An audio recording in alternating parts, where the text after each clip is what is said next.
Sports Jawn. This is Ryan Wolfson. In this segment or episode, we'll be talking about the wide receiver rankings. Just like the running backs, I'm going to be showing you my top 50 rankings for the position for this upcoming season. And throughout the episode or segment, I'm just going to be talking about receivers that I just want to highlight of why I really am interested in them for this upcoming season. Brian Thomas, I have third as the wide receiver. Last year, as a rookie, the top 5 season ever as a wide receiver.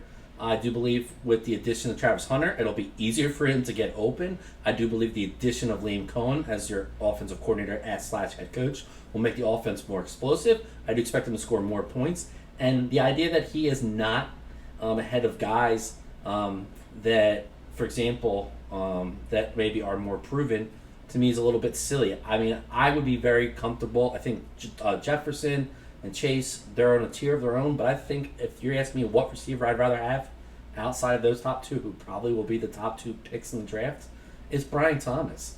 So this idea that there's going to be a run on 5 to 7 consecutive running backs in the first round is unlikely.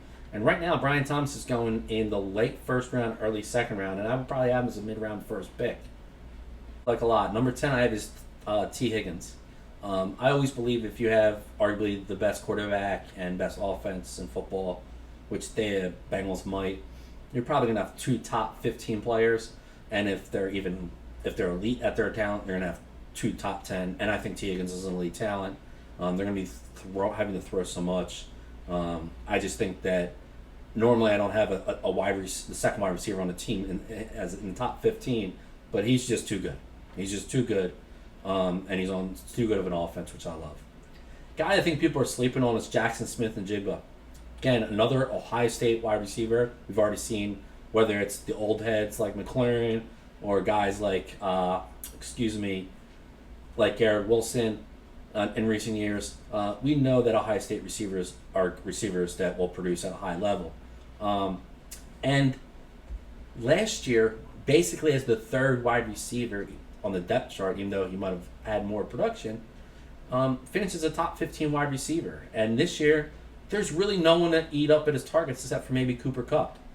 I expect this team to be better. I expect him to be better in his third year. So I have him ranked number 11, and I might be too low on him. He's a guy that could just be one of those guys that just gets so much volume on a consistent basis that you're just like, what was I thinking? All the signs were there beforehand, and I didn't draft.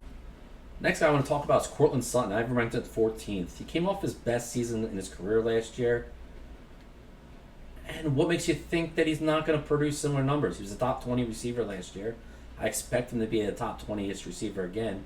I'm even putting up a little bit higher because I would expect the offense to get a little bit better. And it's not like they went out and got, like Dallas went out and got George Pickens.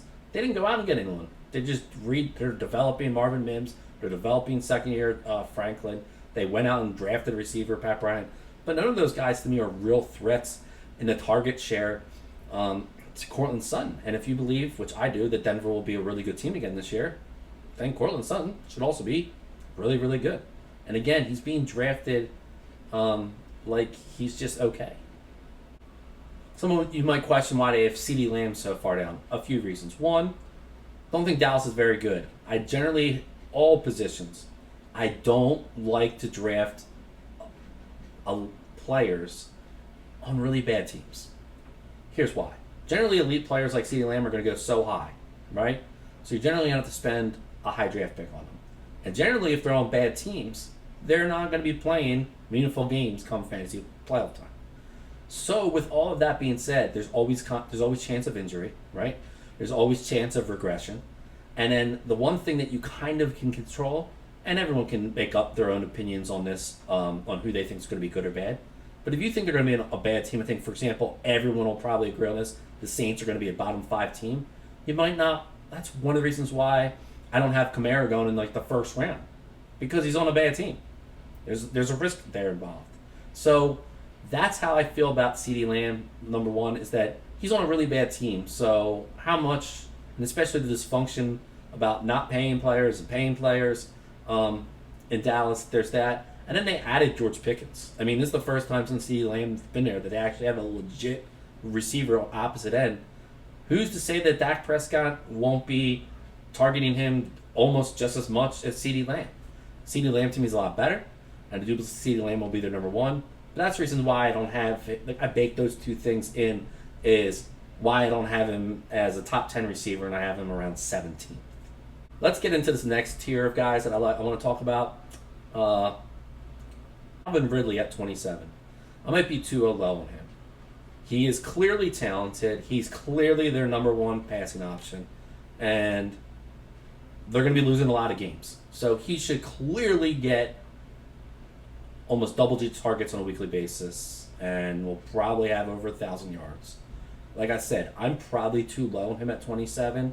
He'll probably finish in the top 20. But I just think people are sleeping on him because he's just an older guy on a bad team. And he's just not this flashy name. Which is why the next person I want to talk about is Michael Pittman for the Indianapolis Colts.